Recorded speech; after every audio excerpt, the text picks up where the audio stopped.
El aprendizaje supervisado es uno de los dos tipos de aprendizaje principal del aprendizaje automático o machine learning.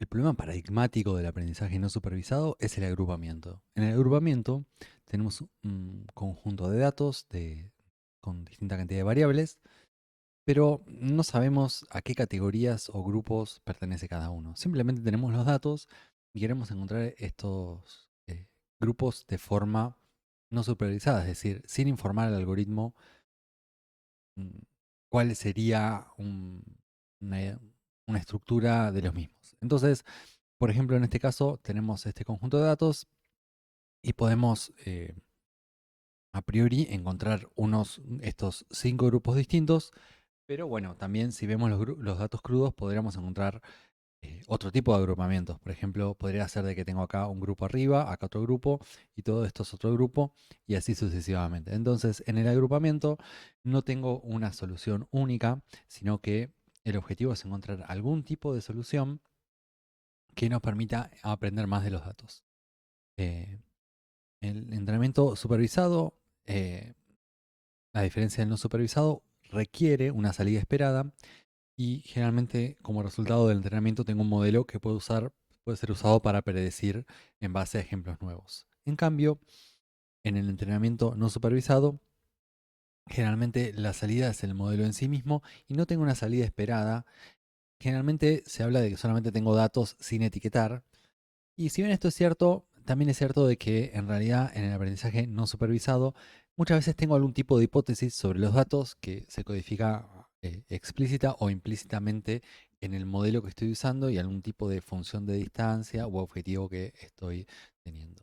Y también es cierto que en muchos casos el aprendizaje no supervisado es en realidad un aprendizaje supervisado encubierto, en donde quizás tenemos datos que no tienen una etiqueta per se, pero podemos generar una tarea subrogada o digamos, una tarea generada en base a los datos, en base a algún tipo de transformación o perturbación, y entonces de esa forma tenemos un aprendizaje supervisado que se utiliza con el objetivo de obtener un modelo no supervisado. Es decir, si bien el objetivo del contexto es no supervisado, los métodos son supervisados. Entonces, a diferencia de la clasificación, el agrupamiento no sabe cuáles son los valores de etiquetas y en este caso no sabe a qué grupos pertenece cada uno de los ejemplos.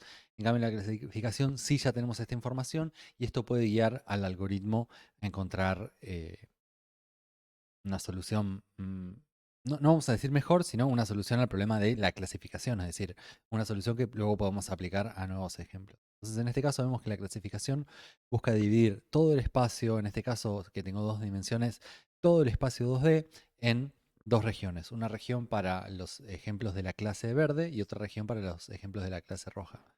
Mientras tanto, el agrupamiento simplemente busca decir, bueno, todos estos ejemplos son del mismo grupo y no necesariamente tiene que hacer un resultado respecto de todo el espacio de dos dimensiones en el que vive este conjunto de datos. Algunos modelos de clustering sí buscan hacer eso, pero en general los modelos de clustering tratan de limitar su salida a los valores que tenemos en el dataset, mientras que los de clasificación naturalmente tienen que poder clasificar cualquier cosa que venga después.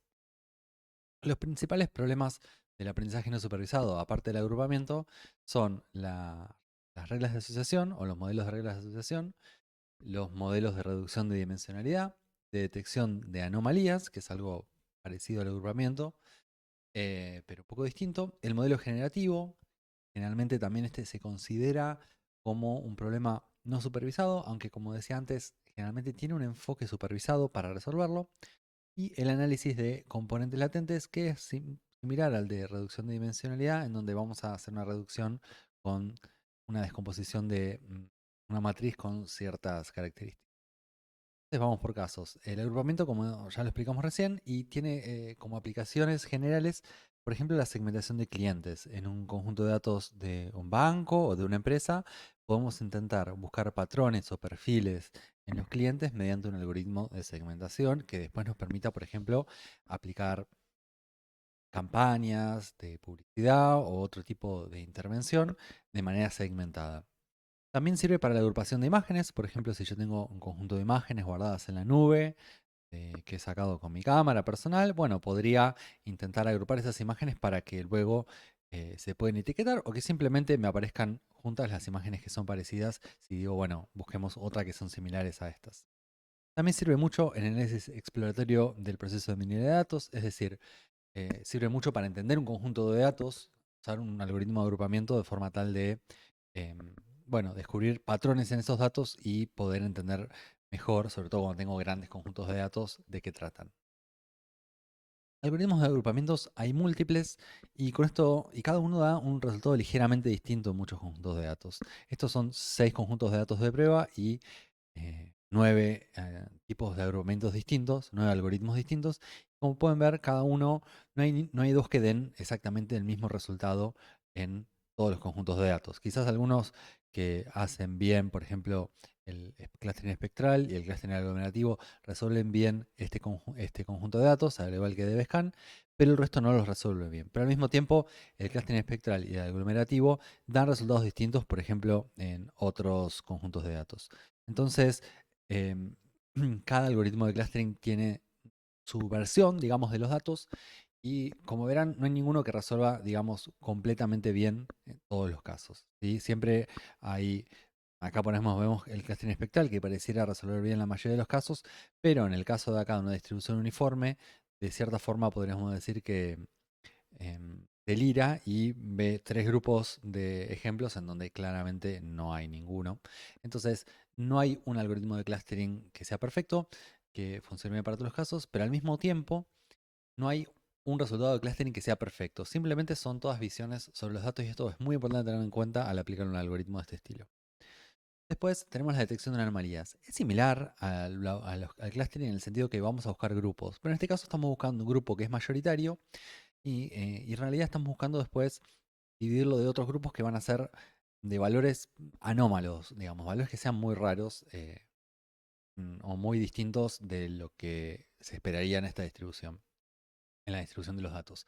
Los algoritmos de clustering pueden utilizarse como forma de detectar anomalías, en el sentido que podemos correr un algoritmo de clustering sobre un conjunto de datos y si encontramos clusters que son muy chicos y están alejados que el resto, clusters es lo mismo que grupo. Si encontramos clusters o grupos que están muy alejados del resto, entonces podemos considerarlos como anomalías o al menos a priori anomalías. Y bueno, dependiendo de la aplicación, por ejemplo en la detección de fraudes, probablemente esas anomalías se pasen a una persona humana para que verifique si hay una posibilidad de fraude o no. También pasa lo mismo en el monitoreo de maquinarias. Si necesitamos entender cuándo una maquinaria está funcionando mal, eh, tiene un amplio rango por ahí de valores en sus sensores. No se puede predecir a priori todas las combinaciones posibles que serían un caso de una falla. Y sobre todo, por ahí las fallas se pueden detectar, pero no una falla inminente o algo, una situación fuera de lo común. Entonces, en esos casos también se suele utilizar muchos de estos algoritmos. Y lo mismo pasa con la identificación de ciberataques, en donde por ahí tenemos, en un caso de, por ejemplo, de un conjunto de datos de conexiones a un servidor, bueno, podemos tratar de identificar cuáles han sido ataques y cuáles no en base a la clasificación de estos datos, en base a la detección de anomalías. Hay varias maneras de hacer la detección de anomalías. Una es la que hablamos del agrupamiento, otra es simplemente utilizar algún algoritmo de, de aprendizaje de la densidad de esta distribución de datos, de manera tal de que las áreas de poca densidad sean consideradas como áreas donde hay ejemplos anómalos y las áreas de alta densidad son ejemplos normales. Luego tenemos los modelos generativos. Estos modelos generalmente utilizan un conjunto de datos de entrada para luego generar ejemplos parecidos a los de entrada utilizando algún tipo de ruido como factor aleatorio para que los modelos generados tengan diversidad. Entonces, un gran problema en este conjunto de datos es que en este tipo de problemas es que por un lado los valores generados, en este caso hablamos de imágenes, esto puede ser texto, pueden ser series temporales, pueden ser videos, puede ser audio. En este caso también tenemos como entrada imágenes y como salida imágenes. Podríamos tener como entrada imágenes y texto o otras combinaciones. Em, pero dos grandes problemas en este área son, uno, que los ejemplos sacados sean representativos y sean de buena calidad. Y por otro lado, que sean diversos, es decir, que realmente este ruido aleatorio funcione como un ruido y que podamos tener cosas distintas en la generación, que sean realmente nuevas, y que no sean simplemente una copia de los originales. Entonces, los enfoques generativos generalmente utilizan modelos complejos y la lógica un poco a explorar es la siguiente. Nosotros tenemos que modelar un espacio. Imaginemos que tenemos imágenes acá. Acá sabemos que son distintas clases, pero en realidad como esto va a ser no supervisado, no lo sabríamos a priori. Si nosotros queremos generar, por ejemplo, un promedio de 5 elementos de forma aleatoria, que sería un enfoque muy naive, digamos, a este problema, vamos a tener cosas así, que no son representativas de ninguno en particular. Si tomo 5 imágenes aleatorias de la misma clase, vamos a tener cosas así en donde no estamos tampoco generando nada, cosas buenas, sino que estamos generando cosas que por ahí no son concordantes porque acá, bueno, la operación que estamos usando para unirlas es sacar el promedio, que es un operador muy simple, ¿no? Y si tomamos 5 imágenes aleatorias eh, y las promediamos, bueno, vamos a tener cosas que son muy parecidas en varios casos y no vamos a poder tener mucha diversidad, ¿no? A distinto de tomar esto de 5 imágenes aleatorias. Entonces, con esto quiero mostrar un poco que la generación de datos no es una tarea fácil, es una tarea bastante compleja, por eso en los últimos años se ha recién obtenido modelos que funcionen bien en este tema, pero digamos, pero esta generación se logra generalmente con grandes conjuntos de datos y gran poder de cómputo.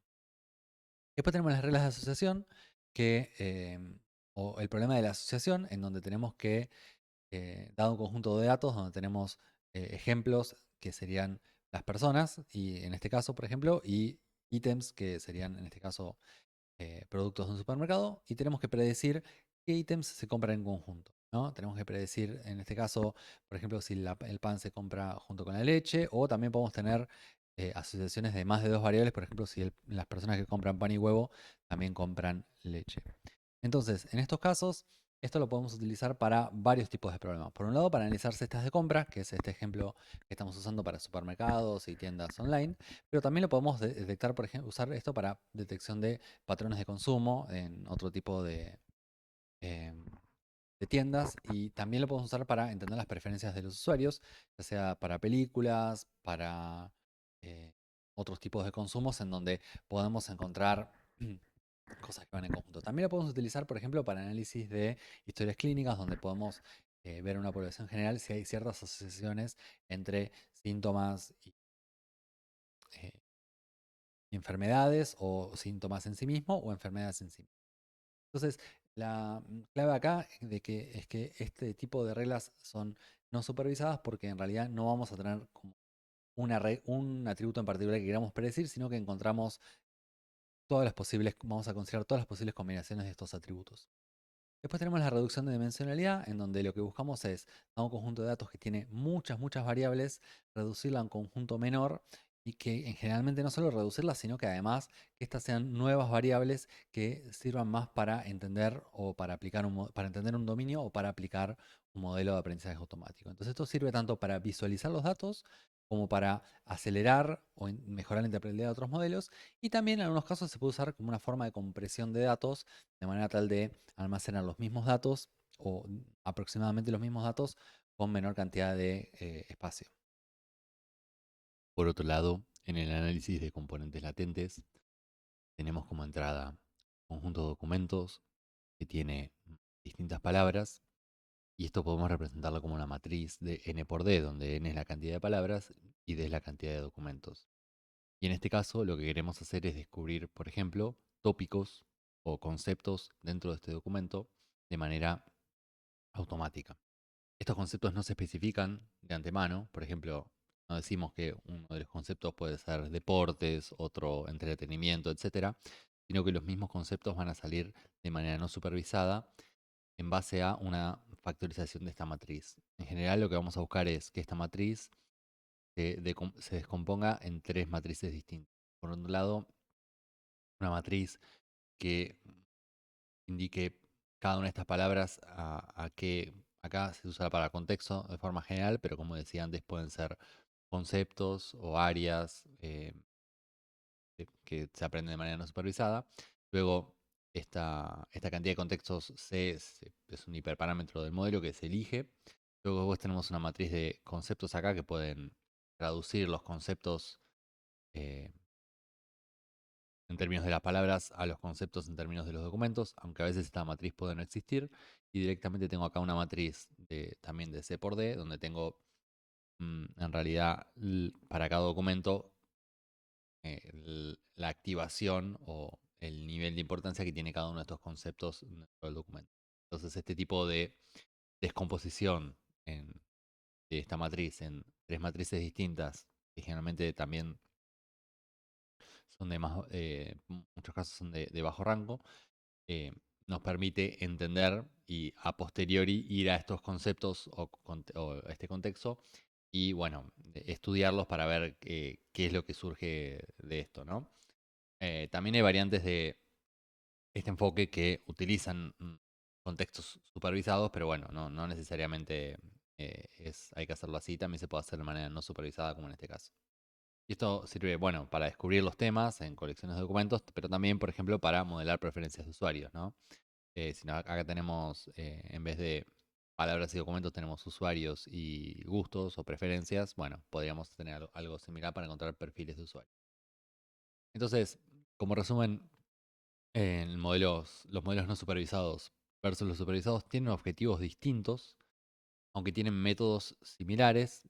em, Siempre generalmente tenemos una métrica a optimizar, tenemos algún algoritmo de optimización y a veces el modelo se puede aplicar a datos nuevos. No siempre esto es así, pero por ejemplo, eh, el modelo de clustering generalmente no se aplica a datos nuevos, pero un modelo de reducción de dimensionalidad quizás sí, porque podemos tener un dato nuevo y reducirle su dimensionalidad.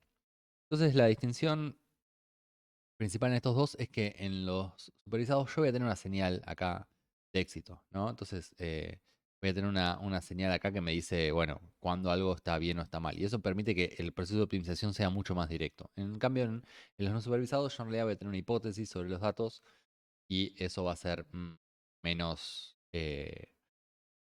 digamos, menos potente. Es decir, podemos decir que en realidad la señal esperada es un caso especial de esta hipótesis. O sea, que el aprendizaje supervisado es un caso especial del no supervisado en donde tenemos como un poquito más de posibilidad de guiar al algoritmo.